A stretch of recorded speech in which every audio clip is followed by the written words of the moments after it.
La première fois que la girafe a fait éruption dans ma vie en tant qu'animal porteur de sens, c'était au cours d'une séance de channeling. Alors le channeling, au cas où tu ne sais pas ce que c'est un pont jeté entre nous les êtres humains et des plans de conscience plus élevés, et on passe par l'intermédiaire d'une personne qui sert justement de canal, channel ça veut dire canal en anglais, et qui nous transmet les messages de nos guides spirituels. Alors bien sûr, c'est absolument pas prouvé par la science, mais moi j'y crois.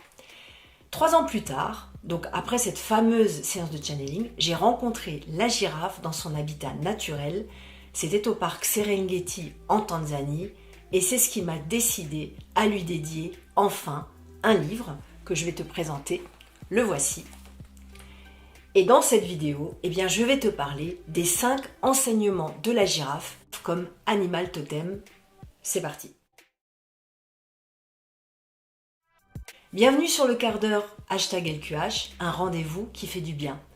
Je suis Barbara Rebel, coach Happiness. J'accompagne mes coachés à se fabriquer un bonheur sur mesure, un bonheur qui leur ressemble, parce qu'Happiness Factory, c'est avant tout le bonheur comme je veux. Alors quand j'étais petite, comme d'ailleurs toute une génération d'enfants, et peut-être toi aussi, j'ai reçu Sophie la girafe. Tu sais, ce petit jouet qui fait poète-poète quand on appuie dessus. Et puis, plus tard, en grandissant, je suis allée au zoo, comme beaucoup d'enfants. Et puis, j'ai vu un couple de girafes. C'est maintenant d'ailleurs de plus en plus rare de trouver des girafes dans les zoos, heureusement d'ailleurs. Mais je ne peux pas dire que ça soit Sophie la girafe ou alors la girafe du zoo. Je ne ressentais pas vraiment un lien, ce petit lien invisible qui te relie à ton animal totem. Donc, il m'a vraiment fallu cette fameuse séance de channeling dont je te parlais en introduction. Et c'est au cours de cette séance que la girafe est venue me titiller, s'imposer un petit peu à moi tout doucement comme animal totem. Et puis, quand j'ai pu observer cette famille de girafes, elles étaient deux adultes avec un petit girafon qui broutait paisiblement les arbres, j'ai appris plus tard que c'était des acacias, dans la savane africaine, c'est là que j'ai vraiment ressenti ce mélange un peu indescriptible d'émotions, de respect, presque de nostalgie. Alors je l'ai expliqué dans mon premier livre que je vais te montrer ici comme rappel, si tu ne l'as pas encore vu, la symbolique de la libellule.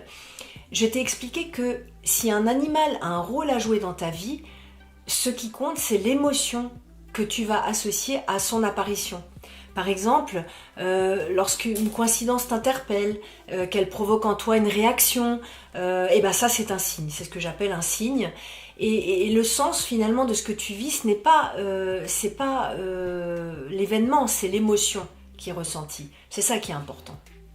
Par exemple, pour savoir si la girafe est ton animal totem, si elle a un rôle à jouer dans ta vie, tu vas commencer à exercer ta vigilance. Par exemple, si la girafe t'apparaît en rêve, et puis pas seulement elle t'apparaît, mais ce rêve te marque au point que, par exemple, le lendemain matin, tu t'en souviens, ou peut-être même quelques jours plus tard. Ça, pour moi, c'est un signe. Ou alors, si tu remarques la représentation répétée d'une girafe sur une tasse, un coussin, un poster, un livre, que sais-je. Par exemple, en ce qui me concerne, la girafe, je tombais sur des choses assez étonnantes, des tasses effectivement, mais aussi un dessin. Attends, je vais te le montrer. Un dessin qu'un enfant m'a fait. C'était un dessin de girafe, tu vois. À un moment donné, j'ai aussi reçu ce petit cadeau, un petit Lego à monter en forme de girafe. À toi de voir et d'interpréter ces signes en fonction de ton propre filtre et surtout de tes propres émotions. Peut-être que tu verras d'ailleurs une girafe dans un zoo, dans une réserve naturelle ou même dans un musée, mais ce qui compte, c'est l'émotion qui s'associe à cette apparition. Alors au bout d'un certain nombre de répétitions de girafe, j'ai quand même eu l'intuition qu'elle me délivrait un message. Et ce message, je ne peux pas vraiment l'expliquer, mais je sentais qu'il était lié à la paix, à la sagesse, à une forme de bienveillance. Et c'est pour ça que je lui ai dédié ce livre, La symbolique de la girafe, que je vais te montrer encore une fois, qui est ici. Alors, quels sont les 5 enseignements de la girafe et pourquoi je te parle de 5 enseignements ? D'une manière générale, quand tu adoptes un animal comme animal totem, moi je suis en tout cas persuadée que cet animal va te transmettre des messages, des enseignements puissants. Et la façon dont je m'y prends personnellement, c'est que je m'appuie sur 5 caractéristiques les plus singulières de cet animal et je les transpose dans notre vie d'humain pour voir en quoi ces qualités essentielles peuvent nous guider. Et donc chaque clé présente ce qui fait la particularité de la girafe, mais surtout aussi ce qu'elle peut signifier pour toi. Donc dans le livre La symbolique de la girafe, ton animal totem, tu trouveras à la fin de chaque enseignement un exercice d'application, justement pour que tu puisses t'approprier les 5 qualités essentielles de la girafe. Alors, sans plus tarder, de quoi s'agit-il? Quelles sont ces 5 clés d'enseignement? En tout cas, ceux que moi j'ai retenus par rapport à la girafe comme animal totem. Le premier, c'est la sagesse. La girafe, c'est l'un des mammifères les plus paisibles d'Afrique, du continent africain. Et c'est vrai que la girafe vit en parfaite entente avec les autres herbivores et n'a guère d'ennemis à craindre. Discrète, on ne le sait pas très bien, mais elle émet des sons. Elle émet des sons à des fréquences très très basses, quasiment inaudibles par l'oreille humaine. Eh bien pour moi, ce premier trait de personnalité, si j'ose dire, en parlant d'un animal, il me parle de sérénité. Pour moi, la girafe totem, elle t'apporte la sérénité et elle t'invite à vivre paisiblement en évitant justement le stress et les tensions. Et selon moi, la force tranquille, c'est la qualité que tu es invité à approfondir. La deuxième caractéristique pour moi de la girafe comme animal totem, c'est la bienveillance. La girafe, c'est le mammifère terrestre qui a le plus grand cœur. Il peut peser jusqu'à 11 kg. Et tu te doutes qu'il faut bien ça pour pouvoir irriguer son cerveau qui est situé 3 mètres plus haut. On peut donc dire que la girafe a un cœur gros comme ça. Et pour moi, ça se traduit de la manière suivante.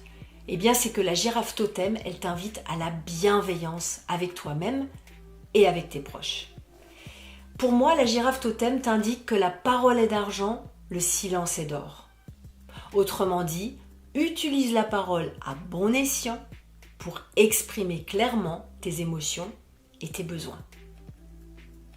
Troisième caractéristique, la prise de hauteur. Oui, la première caractéristique la plus singulière de la girafe, c'est son cou. Son cou très long, qui en fait d'ailleurs le plus grand animal terrestre, puisqu'elle peut atteindre près de 6 mètres. Son cou à lui tout seul fait pas loin de 2 mètres, donc tu vois que c'est énorme. Et d'un point de vue symbolique, c'est ça qui est intéressant, le cou, c'est le point de connexion entre la tête et le tronc, le haut et le bas. Un pont qui peut t'aider à passer dans de nouveaux mondes, de nouvelles dimensions et pourquoi pas de nouvelles perceptions. Combiné bien sûr à une vue exceptionnelle, le long cou de la girafe la prédispose à la vision à distance, la prédispose aussi à voir ce qui se profile à l'horizon. En transposant ça en langage humain, mon conseil c'est d'exercer ton discernement pour dépasser les difficultés. En adoptant la capacité de la girafe à voir de haut, tu peux élever ton esprit toi aussi et grandir spirituellement.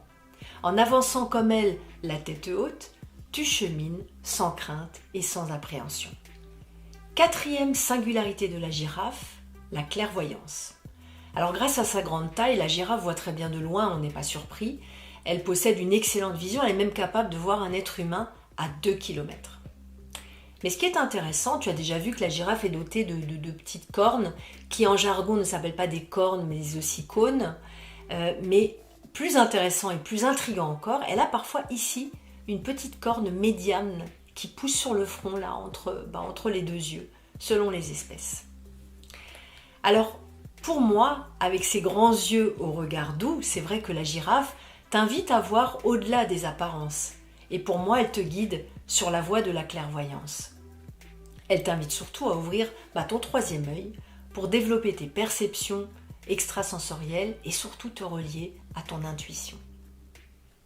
5e et dernière caractéristique de la girafe, la sobriété. Comme son cousin le chameau, la girafe retient l'eau dans son corps.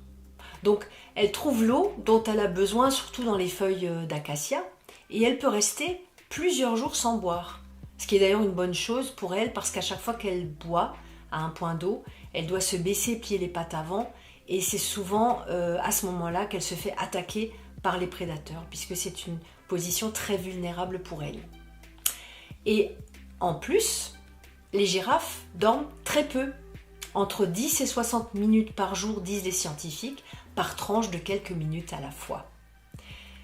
Donc, pour moi, la girafe totem, elle t'invite à développer ta résistance et même ta résilience face aux privations ou aux difficultés liées au manque d'abondance dans ta vie ou voire même à la pénurie.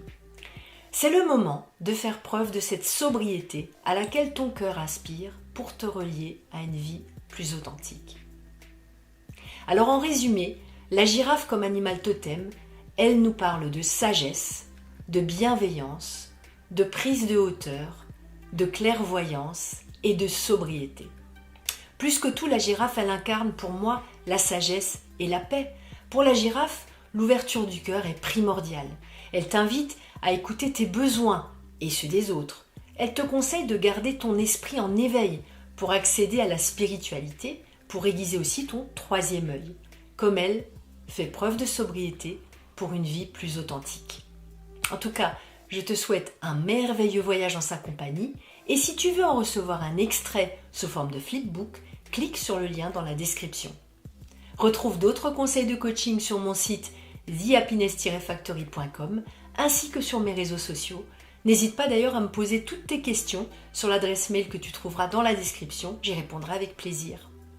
Pour continuer à voir mes contenus et ceux des autres expertes, abonne-toi à la chaîne LQH, le quart d'heure, un rendez-vous qui fait du bien. Et si tu as aimé cette vidéo, like-la et partage-la. Je te remercie d'avance et je te dis à très vite. Bye bye.